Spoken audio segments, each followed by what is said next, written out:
This is the story of love, loss, and being used. The story of Rizzo. You know him as Papa, or as he is now known, Old Pity Ass.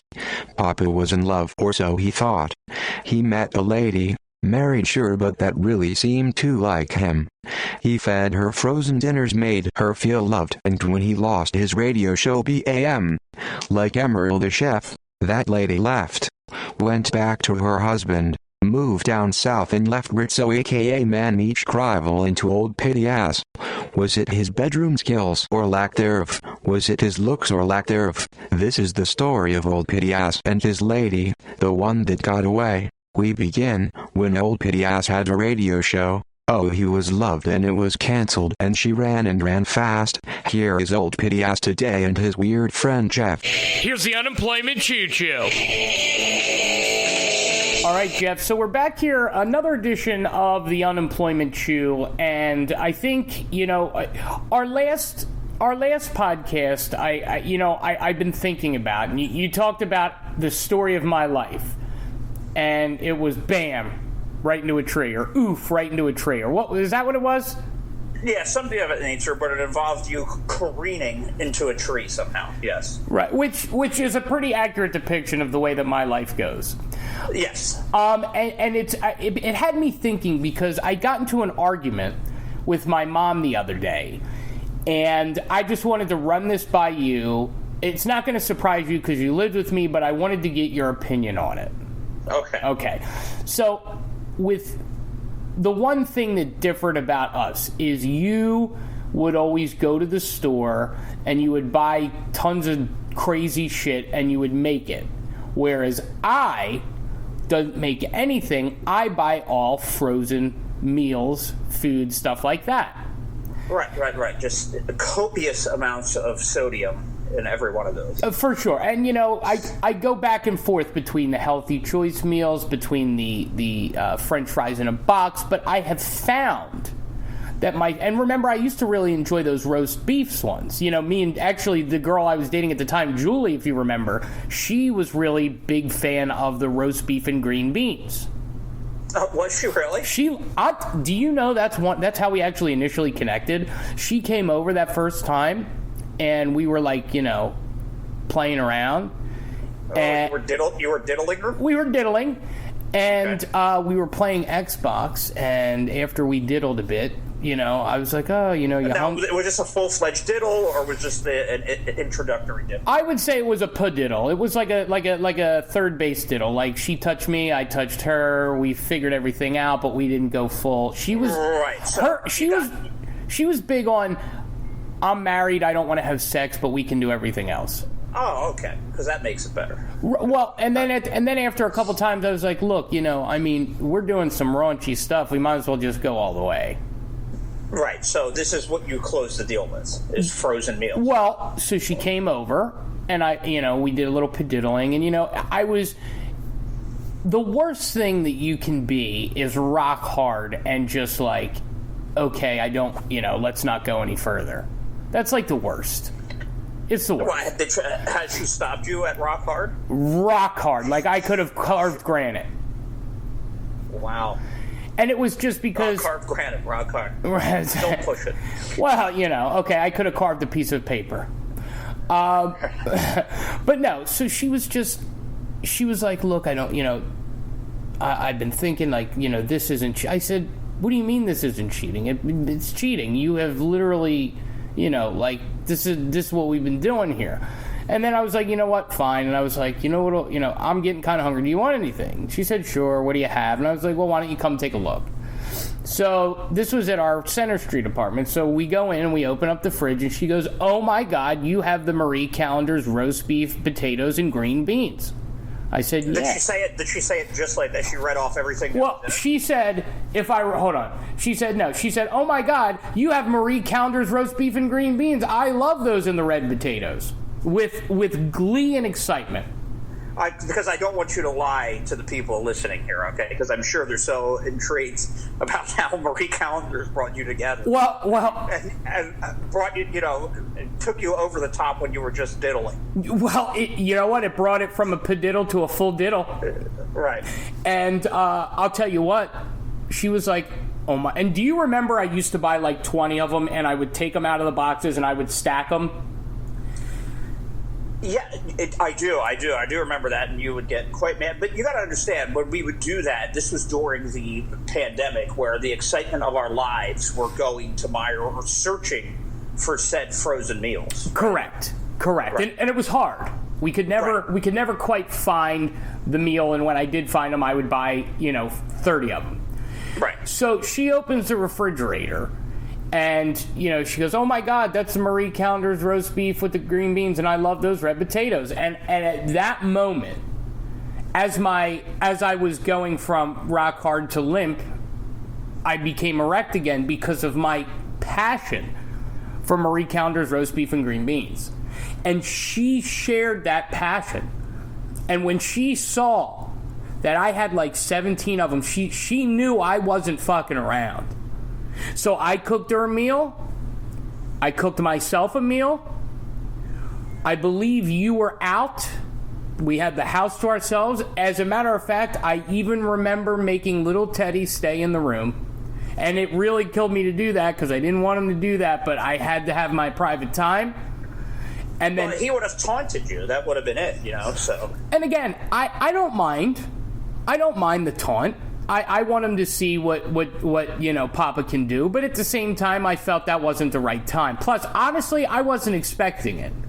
So, well, I don't want to see him. I don't want the innocent eyes of Mr. Teddy watching adultery unfold in front of him. Wow. Okay? He's innocent. Yeah. That's it. Yeah. Sure. Yeah. No. He's never seen adultery unfold in front of him. Yep. Yeah, maybe he has. No, well, listen, here's the thing. I'll say this. He did hide under my bed one time.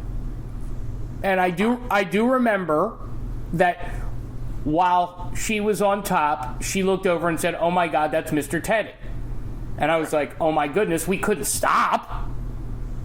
Right. But we did put a blanket over. Oh, well, thank you for that. You're welcome. So he did see you. So when you slipped off those sexy underwears of yours, those FTLs. Those fruits. Yep. The FTLs, yep. Some with holes in them, things like that. When you slipped those puppies off, Teddy got to see it all, huh? He did. Okay. And maybe that's why he ran under the bed? Or? Well, you know what? It made me think. Because it wasn't from her screaming in agony. We know that. Oh, no. It was actually, as a matter of fact, he probably looked at that and said, wow, maybe one day I could be that big. Or he probably said, tag me in, coach. I can do it better. Yeah. I'm 70 inches shorter than you, and we're the same size. Yeah, tag me in. Yeah, for sure. Here's the unemployment choo-choo.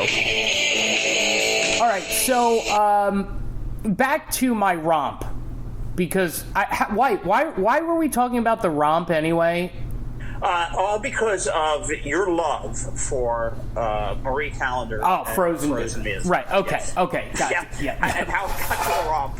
Right. Okay. Right. And then Teddy. Okay. Sorry. So we're there, and we eat, and you're gone, and I put Teddy in the room, and then I start making out, and I will never forget. I will never forget this as long as I live. We were making out, and she said, F it. She goes, let's go in your room. And I was like, what? So we go in the room, and she was excited. Let's just put it that way. And I was excited, too. And the first time that we consummated our relationship was all around a frozen dinner. So she was not going to do it. She was just messing around, wasn't fully happy in her marriage. Right. She probably wasn't getting the fulfillment, but she wasn't going to go all the way. She wanted to be a good, upstanding, Christian woman. Right. So she wasn't going to go all the way. And then as you wander into our little kitchen there at Center Street, yep. Where the electrical sockets would catch on fire, you head on over there, you open it up, and what closes the deal is a frozen dinner. And you let this woman slip away from you. And see, that's kind of the yes, I did. And I will forever regret letting her slip. But that's really, I don't know how I got into the loving sexual relationship that we had because of this, because really this all started with chicken nuggets. Well, that's what now she's going to Afghanistan. Well, see that, okay. So yes, and we still talk once in a while.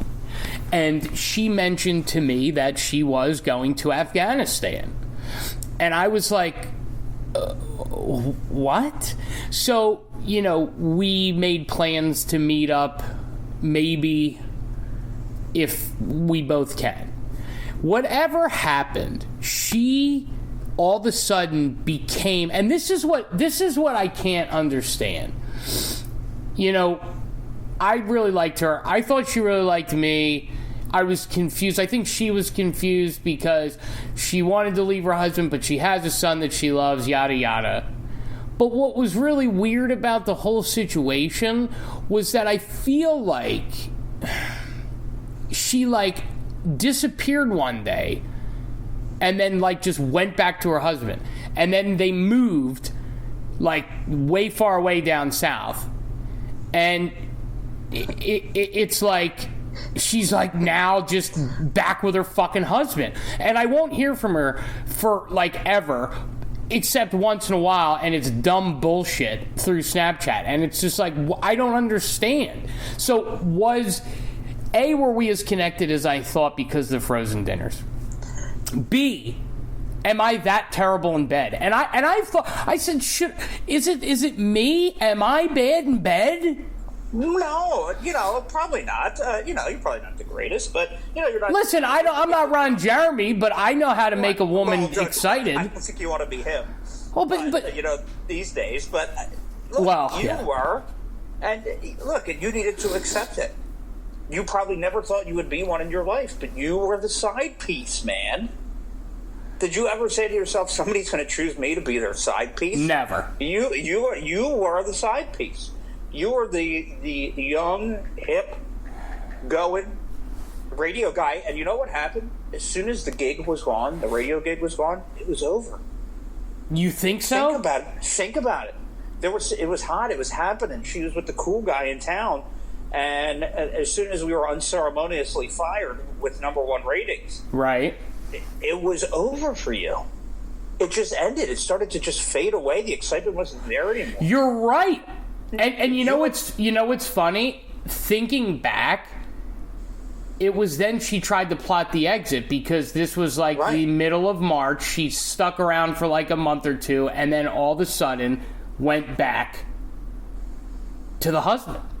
Right, because you were busy, she was busy, you would meet up when you needed to. It was all something that you would see in a soap opera, and then... So you think it's because I was fired? Right. Interesting. Right. She got so pissed when I said that. Right, and the excitement was gone. There was nothing left. You were just the guy that eats sodium-rich foods. There